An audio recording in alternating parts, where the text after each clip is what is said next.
그런즉 이 일에 대하여 우리가 무슨 말하리요? 만일 하나님이 우리를 위하시면 누가 우리를 대적하리요? 자기 아들을 아끼지 아니하시고 우리 모든 사람을 위하여 내주시니가 어찌 그 아들과 함께 모든 것을 우리에게 주시지 아니하겠느냐? 누가 능히 하나님께서 택하신 자들을 고발하리요? 의롭다 하신 이는 하나님이시니 누가 정죄하리요? 죽으실 뿐 아니라 다시 살아나신 이는 그리스도 예수시니 그는 하나님 우편에 계신 자요 우리를 위하여 간구하시는 자시니라. 누가 우리를 그리스도의 사랑에서 끊으리요? 환난이나 곤고나 박해나 기근이나 적신이나 위험이나 칼이랴. 기록된 바 우리가 종일 주를 위하여 죽임을 당하게 되며 도살당할 양같이 여김을 받았나이다 함과 같으니라. 그러나 이 모든 일에 우리를 사랑하시는 이로 말미암아 우리가 넉넉히 이기느니라. 내가 확신하노니 사망이나 생명이나 천사들이나 권세자들이나 현재 일이나 장래 일이나 능력이나 높음이나 깊음이나 다른 어떤 피조물이라도 우리를 우리 주 그리스도 예수 안에 있는 하나님의 사랑에서 끊을 수 없으리라.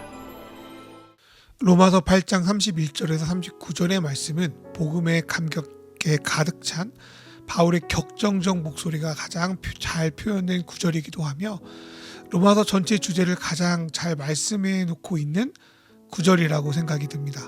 31절에서 바울 사도는 이 일에 대하여 더 이상 무슨 할 말이 있겠냐라고 되묻는데, 여기서 말하는 이 일은 이제까지 바울이 내내 설명한 그리스도를 통해 우리에게 일어난 놀라운 일, 바로 복음에 대해서 말하는 것입니다. 하나님이 예수 그리스도를 통해 더 이상 우리가 뭔가를 더 요구하거나 물어볼 것이 없을 정도로 충만한 구원의 일을 행하셨다는 것이 바울의 주장입니다. 앞서 바울 사도는 로마서 8장에서 그리스도께서 우리에게 하신 일에 대하여 계속 말씀을 하였습니다. 그것을 요약해 보면 이제 더 이상 그리스도 안에 있는 사람은 정죄함이 없다는 것과 그리스도의 영이신 성령이 이제 우리 안에 산다는 것과, 그리고 성령은 단순히 우리와 사는 것만이 아니라 율법의 요구가 우리에게 충족되게 하신다는 것을 말하고 있습니다. 그리고 하나님을 아바 아버지라 부를 수 있게 되었으며 이제 우리는 그리스도와 함께 하나님의 상속자들이 되었습니다. 마지막으로 하나님은 구원의 사건을 통해 우리를 회복하실 뿐 아니라 온 세계를 새롭게 회복하실 계획을 가지고 계십니다. 그렇게 우리는 깨어질 세상 속에서 온 세계를 새롭게 회복하실 계획을 가지고 계시고 이루실 것입니다. 그렇게 우리는 깨어질 세상 속에서 새 창조의 소망을 함께 꿈꾸며 살아가게 되었습니다. 이런 말씀을 우리가 들었을 때 우리는 어떻게 반응해야 될까요? 바울 사도는 이 복음을 설명하다가 스스로 그 감격에 겨워 격정적으로 복음의 은혜에 대해서 표현하고 있습니다. 첫 번째로 하나님이 우리를 인정해 주시면 아무도 대적할 것이 없음을 바울은 확신하고 있습니다. 솔직히 우리는 수많은 잣대로 판단되며 살아가고 있습니다. 좋은 평가를 받으면 좋겠지만 많은 경우 그렇지 못합니다.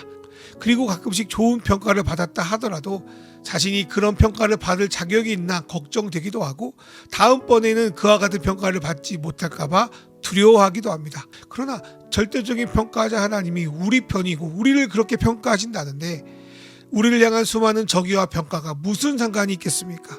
하나님 말고는 아무도 우리를 재단할 수가 없습니다.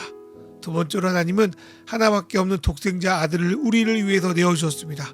아들을 주셨다는 것은 그분의 모든 것을 주셨다는 것과 같습니다. 하지만 우리는 자꾸만 아들을 주셨다는 의미를 까먹고 계속 다른 것을 요구할 때가 많습니다. 가장 소중한 아들을 내어주신 분이 우리의 작은 필요와 상황을 들어주지 않을 리가 없습니다. 예수님을 내어주신 분이 지금 우리가 조금 마음에 안 든다고 방치할 리가 없습니다. 그리고 그리스도를 내어주신 분이 마지막 날 하나님 나라가 온전히 임할 때 우리를 제외시킬 리가 없습니다. 그만큼 우리에게 아들을 주신 이유는 너무나도 크고 위대하며 영원합니다. 오늘도 우리는 그 아들을 내어주시는 하나님께 기대어 오늘을 힘있고 안정적으로 살아갈 수 있습니다. 세 번째로 하나님이 택하신 자들은 죄에 고발당할 수 없습니다. 우리는 때론 하나님은 우리 하루 일거수일투족을 보시며 계속 죄의 목록을 작성하고 계신다고 생각합니다. 그래서 이거를 어떻게든 회개의 기도를 통해 해결하지 않으면 안 된다고 여기며 주일마다 이를 위해서만 오는 분도 계십니다. 그러나 우리를 이미 의롭게 하신 분이 작은 흠도 못 봐주는 까칠하고 예민한 사람처럼 우리를 대할 리가 없습니다. 물론 우리의 연약함과 잘못에 함께 아파하고 때로는 질책하시기도 하십니다. 그러나 그것이 우리를 다시 그리스도 이전의 삶으로, 그런 존재로 돌이킬 만한 이유가 될 수 없습니다. 하나님은 이미 우리를 의롭게 하셨기 때문입니다. 네 번째로, 예수님 때문에 우리는 다른 누군가의 정죄에 더 이상 신경 쓰지 않는 존재가 되었습니다. 앞에서도 말씀드렸지만 우리는 수많은 상황과 환경, 그리고 다른 사람뿐 아니라 내 자신에게도 정죄당할 때가 있습니다. 원래 우리는 죄에 의해 허무와 후회 속에서 인생을 마감할 운명이었으며, 그리고 그 정죄당함의 끝판왕은 바로 죽음입니다. 그러나 그리스도는 우리를 위해 대신 모든 정죄를 십자가에서 다 받으셨습니다. 그리고 부활하셔서 이제 우리가 정죄에 당하며 살았던 예수 믿기 이전의 삶을 부인하고 그리스도의 부활의 능력으로 행복하게 살아갈 수 있게 하셨습니다. 그리고 예수님은 과거나 미래뿐 아니라 오늘 우리가 그런 인생을 살아갈 수 있도록 우리를 위해서 지금도 중보하고 계십니다. 그러니 누군가 여러분의 잘못에 대해서 지적할 수 있어도 그것이 여러분을 판단하거나 정죄할 수 없음을 믿고 오늘 나를 자유롭게 살게 하시는 그리스도의 능력을 의지하며 나아가길 주님의 이름으로 축원합니다. 35절부터는 로마서 8장의 결론과도 같습니다. 주님이 자신의 목숨으로 우리를 사셨기에 아무도 또 그 어떤 것도 우리를 그리스도의 사랑에서 끊을 수 없습니다. 환난이나 공고나 박해나 기근과 같은 환경의 어려움은 우리의 믿음을 강하게 흔들리게 하는 요소이기도 합니다. 솔직히 우리는 그런 일이 생길 때마다 하나님의 사랑을 의심하기도 합니다. 그래서 성경이 말하는 희망적 메시지가 우리의 마음에 잘 와닿지 않을 때도 많습니다. 그러나 성경의 소망은 아무 걱정, 근심 없는 무균실과 같은 상태를 만들어내는 것이 아닙니다. 성경의 복음은 수많은 고난과 세상의 어려움에도 끊을 수 없고 결코 포기하지 않는 그리스도의 사랑이 하나님과 우리의 관계를 끝까지 유지시켜 준다고 말씀합니다. 그리고 로마서의 저자 바울 자신이 이러한 공고와 박해를 몸소받으며 이 편지를 쓰고 있습니다. 그래서 성경의 소망은 책상에 앉아 계획만 하는 비현실적인 공상이 아니라 실제 삶을 부딪히고 겪은 끝에 체험된 진리가 될 수 있습니다. 우리는 예수님과 바울, 그리고 그 고난 속에서 하나님과의 관계를 끝까지 이어가는 선배들, 그리고 우리 자신의 삶 속에서 늘 함께하는 예수님을 보며 이런 어려움이 우리를 그리스도와의 사랑에서 끊을 수 없음을 믿고 확신할 수 있습니다. 특별히 초대교회 때는 우리와 다르게 예수를 믿음으로 생명의 위협을 받는 상황이 많이 있었고 그 어려움은 점점 더 심화되고 있었습니다. 그때 바울은 시편 44편 22절을 인용하며 현재 우리가 이와 같은 환난을 당하고 있음을 설명하고 있습니다. 시편에 나오는 대부분의 고난은 시인이나 이스라엘 잘못이 아니라 원수들의 공격, 예기치 못한 사고에 의해서 일어납니다. 바울과 초대교회 성도들이 받은 고난도 시편과 마찬가지로 죄 때문이 아니라 그리스도를 믿고 선한 삶을 살려야 할 때 일어나는 고난이었습니다. 그럼에도 우리가 소망을 가질 수 있는 이유는 우리 안에, 그리고 우리의 모든 상황과 환경에 우리를 사랑하시는 그리스도께서 함께하고 있다는 사실입니다. 그 사실이 바울을 견디게 하고 우리를 그리스도 안에서 그냥 억지로 간신히 버티는 것이 아니라 넉넉히 이기게 만듭니다. 그런 은혜가 저와 여러분 가운데 항상 있기를 소망합니다. 이러한 생각은 골로새서 1장 24절의 말씀과도 연결되어 있습니다. 솔직히 누가 고난을 기뻐할 수 있겠습니까?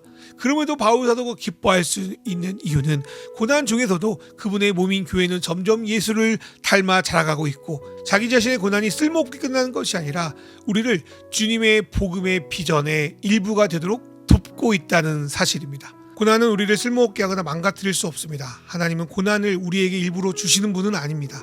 오히려 세상의 깨어짐이 우리를 고난 속으로 이끕니다. 그럼에도 하나님이 우리에게 고난을 잠깐 허락하시는 것은 고난을 통해 우리를 회복시킬 능력이 그분에게 있기 때문입니다. 또한 십자가의 고난을 오히려 구원으로 이끄신 고난 전문가 예수님은 자신이 그리하셨던 것처럼 고난이 우리를 망가뜨리게 그냥 두지 않으시고 우리를 더욱 강하게 하고 서로 사랑하게 하며 오히려 하나님 나라를 이뤄가는 소재로 바꿔 사용하실 수 있는 분입니다.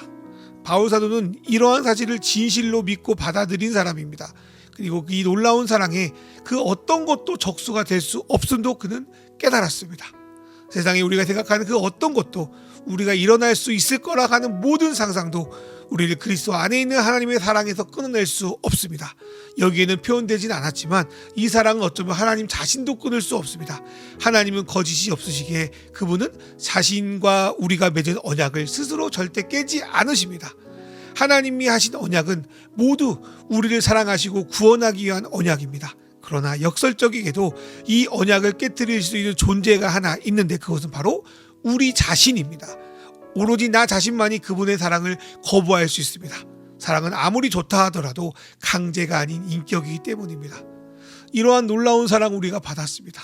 이 사랑을 정말 알면 스스로 그 사랑을 끊을 수 없습니다. 문제는 우리가 이 사랑을 받아들이며 살지 못하기 때문입니다. 우리가 그 사랑을 믿지 못하기 때문입니다.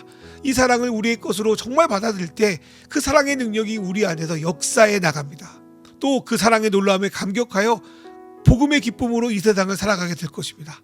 그 사랑이 우리의 안정막이 되어 우리를 이끌어 나갈 수 있습니다. 그 사랑은 우리가 실수하고 넘어지더라도 다시 세워가고 성장시키는 힘이 될 것입니다.